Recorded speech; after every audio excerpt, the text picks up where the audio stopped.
दोहिनोत्नस्तयन् तथा देहे कौमारे यौवना जरा तथा देहान्तरप्राप्तिधीर्स्ततं तत्र नामुहार्ति।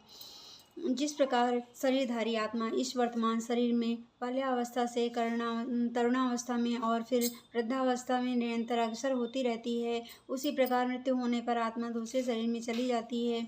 धीर व्यक्ति ऐसे परिवर्तन से मोह को प्राप्त नहीं होता है। प्रत्येक जीव एक व्यष्टि आत्मा है। वह प्रतिक्षण अपना शरीर बदलता रहता है, कभी बालक के रूप में, कभी युवा तथा कभी वृद्धा रूप में, वृद्ध रूप पुरुष के रूप में है तो भी आत्मा वही रहती है, उसमें कोई परिवर्तन नहीं होता है। वह व्यष्टि आत्मा मृत्यु होने पर अंतोगतता एक शरीर बदलकर दूसरे शरीर में देहांतरण कर जाता है और चूँकि अगले जन्म में इसका शरीर मिलना संभव अवश्य ही होता है, चाहे वह शरीर आध्यात्मिक हो या भौतिक। अतः अर्जुन के लिए ना तो भीष्म ना ही द्रोण के लिए शोक करने का कोई कारण था, अपितु उसे प्रसन्न होना चाहिए था कि अपने पुराने शरीर को बदलकर नए शरीर ग्रहण करेंगे और इस तरह से वे नई शक्ति प्राप्त करेंगे। ऐसे शरीर परिवर्तन में जीवन में किए कर्म के अनुसार नाना प्रकार के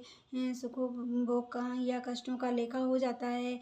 चूँकि भीष्म व द्रोण साधु रूप थे, इसलिए अगले जन्म में उन्हें आध्यात्मिक शरीर प्राप्त होंगे, नहीं तो कम से कम उन्हें स्वर्ग में भोग करने के अनुरूप शरीर तो प्राप्त होंगे ही। अतः दोनों ही दशाओं में शोक का कोई कारण नहीं था उनके लिए। जिस मनुष्य की को व्यष्टि आत्मा, परमात्मा तथा भौतिक तथा आध्यात्मिक प्रकृति का पूर्ण ज्ञान होता है वह धीर कहलाता है। ऐसे पुरुष कभी भी शरीर परिवर्तन द्वारा ठगा नहीं जाता है। आत्मा के एकात्मवाद का मायावादी सिद्धांत मान्य नहीं हो सकता है, क्योंकि आत्मा के इस प्रकार विखंडन के से परमेश्वर विखंडनीय तथा परिवर्तनशील हो जाएगा, जो परमात्मा के अपरिवर्तनीय होने से सिद्धांत के विरुद्ध होगा। गीता में पुष्टि हुई है कि परमात्मा के खंडों का शाश्वत सनातन अस्तित्व, जिसे क्षर कहा जाता है, अर्थात जिसमें भौतिक प्रकृति में गिरने की प्रवृत्ति होती है, वे भिन्न अंश खंड नित्य भिन्न रहते हैं। यहाँ तक कि मुक्ति के भी व्यष्टि आत्मा जैसे का तैसा भिन्न अंश बना रहता है, किंतु एक बार मुक्त होने पर वह शिव भगवान के साथ सच्चिदानंद स्वरूप में रहता है। परमात्मा पर प्रतिबिंबवाद का सिद्धांत व्यवहृत किया जा सकता है। जो प्रत्येक शरीर में विद्यमान रहता है, वह व्यक्ति जीव में भिन्न हो जाता है। जब आकाश में प्रतिबिंब जल में पड़ता है तो प्रतिबिंब में सूर्य, चंद्रमा तथा तारे आदि सभी कुछ रहते हैं। तारों की तुलना जीवों से तथा सूर्य या चंद्रमा की परमेश्वर से की जा सकती है। व्यष्टि अंश आत्मा को अर्जुन के रूप में और परमात्मा को श्री भगवान के रूप में प्रदर्शित किया जाता है। जैसा कि चतुर्थ अध्याय के आरंभ में स्पष्ट है कि एक ही स्तर पर नहीं होते हैं। अग्नि अर्जुन कृष्ण के समान स्तर पर हैं और कृष्ण अर्जुन के श्रेष्ठतम न हो तो उसमें उपदेश तथा उपदिष्ट का संबंध अर्थहीन होगा। यदि वे दोनों माया द्वारा मोहित होते हैं तो एक को उपदेश तथा दूसरे को उपदिष्ट होने की कोई आवश्यकता नहीं। ऐसा उपदेश व्यर्थ होगा, क्योंकि माया के चंगुल में रहकर कोई भी प्रामाणिक उपदेशक नहीं बन सकता है। ऐसी परिस्थिति में यह मान लिया जाता है कि भगवान कृष्ण परमेश्वर हैं, जो पद में माया द्वारा विस्मृत अर्जुन जीव रूप में श्रेष्ठ हैं। मात्रा स्पर्शस्तु कौन्तेय शीतोष्ण सुखदां खदां अगमापम्पैनो नित्या स्तान्त स्तति क्षम्यवं भारत। हे कुंती पुत्र, सुख तथा दुख का क्षणिक उदय तथा कालचक्र में उनका अंतरहीन होना, यही तथा गर्मी की ऋतुओं में आने जाने के समान है। हे भारतवंशी, वे इंद्रिय भोग से उत्पन्न होते हैं और मनुष्य को चाहिए कि अविचल भाव से उसको सहन करना सीखे, तात्पर्य यह है कि कर्तव्य निर्वाह करते हुए मनुष्य को सुख तथा दुख के क्षणिक आने जाने का को सहने का अभ्यास करना चाहिए। बहुत वैदिक निर्देशानुसार मनुष्य को माघ, जनवरी, फरवरी के मास में भी प्रातःकाल स्नान करना चाहिए। उस समय अत्यंत ठंडी पड़ती है, किंतु जो धार्मिक नियमों का पालन करने वाला है वह स्नान करने में तनिक भी झिझकता नहीं है। इसी प्रकार एक गृहिणी भीषण गर्मी ऋतु में मई जून के महीनों में भी भोजन पकाने में हिचकिचाती नहीं है। जलवायु संबंधी असुविधाएं होते हुए भी मनुष्य को अपना कर्तव्य निर्वाह होता है। इसी प्रकार युद्ध करना क्षत्रिय का धर्म है, अतः उसे अपने किसी मित्र या परिजन से भी युद्ध करना पड़े तो उसे अपने धर्म को से विचलित नहीं होना चाहिए। मनुष्य को ज्ञान प्राप्त करने के लिए धर्म के विधि विधान पालन करने होते हैं, क्योंकि ज्ञान तथा भक्ति से ही मनुष्य अपने आप को माया के बंधन से छुड़ा सकता है। अर्जुन को जिन दो नामों संबोधित किया गया था वे ही महत्वपूर्ण हैं।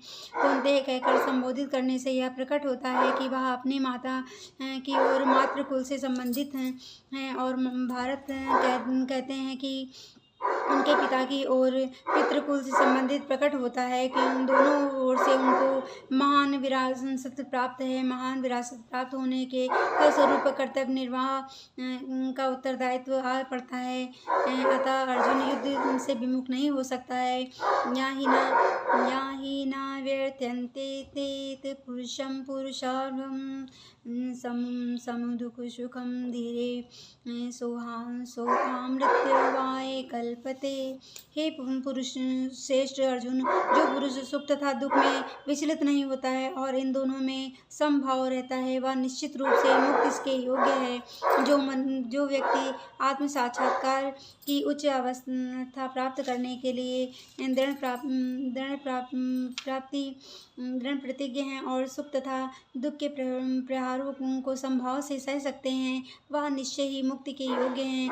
वर्णाश्रम धर्म में चौथी अवस्था अर्थात संन्यास आश्रम कष्ट साध्य अवस्था है, किंतु जो अपने जीवन को सचमुच पूर्ण बनाना चाहते हैं वह समस्त कठिनाइयों के होते हुए भी संन्यास आश्रम स्वयं ग्रहण करते हैं। वे कठिनाइयाँ पारिवारिक संबंध विच्छेद करने तथा पत्नी और संतान से संबंध तोड़ने के कारण उत्पन्न होती हैं, किंतु यदि कोई इन कठिनाइयों को सह लेता है तो उसके आत्म साक्षात्कार का पथ निष्कंटक हो जाता है। अतः अर्जुन को क्षत्रिय धर्म निर्वाह में दृढ़ करने के लिए कहा जा रहा है। भले ही स्वभाव का सज्जनों का अन्य प्रिय व्यक्तियों के साथ युद्ध करना कितना ही दुष्कर क्यों ना हो, भगवान चैतन्य ने 24वें वर्ष की अवस्था में भी संन्यास ग्रहण कर लिया था, जबकि उन पर आश्रित उनकी तरुण पत्नी तथा वृद्ध माँ की देखभाल करने वाला अन्य कोई ना था। तो भी उच्च आदर्श के लिए उन्होंने संन्यास ग्रहण किया और अपने कर्तव्य पालन में स्थिर बने रहे। भवबंधन से मुक्ति पाने का यही एकमात्र उपाय है।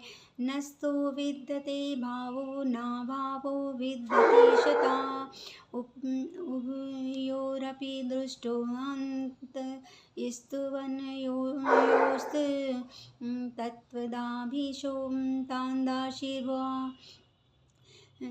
तत्वदर्शियों ने यह निष्कर्ष निकाला है कि सतत भौतिक शरीर का भी कोई चिरस्थायित्व नहीं है, किंतु सत आत्मा अपरिवर्तनशील करता है। उन्होंने उन दोनों की प्रकृति के अध्ययन द्वारा यह निष्कर्ष निकाला है। परिवर्तनशील शरीर का कोई अस्तित्व नहीं है। आधुनिक चिकित्सक विज्ञान ने भी यह स्वीकार किया है कि विभिन्न कोशिकाओं की क्रिया प्रतिक्रिया द्वारा शरीर प्रतिक्षण बदलता रहता है। इस तरह शरीर में वृद्धि तथा वृद्धावस्था आती रहती है, किंतु शरीर तथा मन में निरंतर परिवर्तन होने पर भी आत्मा स्थायी रहती है। यही पदार्थ तथा आत्मा का अंतर है। संभवतः शरीर नित्य परिवर्तनशील है और आत्मा शाश्वत है। तत्वदर्शियों ने, चाहे वे निर्विशेषवादी हों या सगुणवादी हों, इस निष्कर्ष की स्थापना की है कि विष्णु पुराण में कहा गया है कि भगवान कि विष्णु तथा उनके धाम स्वयं प्रकाश से प्रकाशित हैं।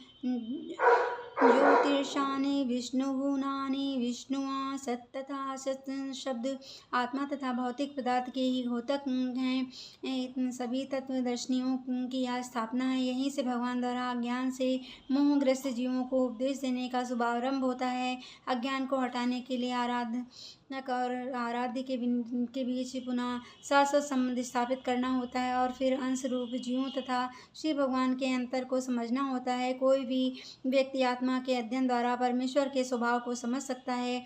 आत्मा तथा परमात्मा का अंतर अंश तथा पूर्ण के अंतर के रूप में है। वेदांत सूत्र तथा श्रीमद् भागवत में परमेश्वर को समस्त उद्भवों प्रकाश का मूल माना गया है। ऐसे उद्भवों का अनुभव परा तथा अपरा प्रकृति क्रमों को द्वारा किया जाता है। जीव का संबंध परा प्रकृति से है, जैसा कि सातवें अध्ययन से स्पष्ट होता है। यद्यपि शक्ति तथा शक्तिमान में कोई अंतर नहीं है, किंतु शक्तिमान को परम माना जाता है और शक्ति का प्रकृति को गौण। अतः सारे जीव उसी तरह परमेश्वर के सदैव अधीन रहते हैं, जिस प्रकार सेवक स्वामी के तथा शिष्य गुरु के अधीन रहता है। अज्ञान अवस्था में ऐसे स्पष्ट ज्ञान को समझ पाना असंभव है। अतः ऐसे अज्ञान को दूर करने के लिए सदा सर्वदा के लिए जीवों की प्रवृत्ति प्रबुद्धि करने हेतु भगवान श्रीमद् गीता का उपदेश देते हैं। जय श्री राम।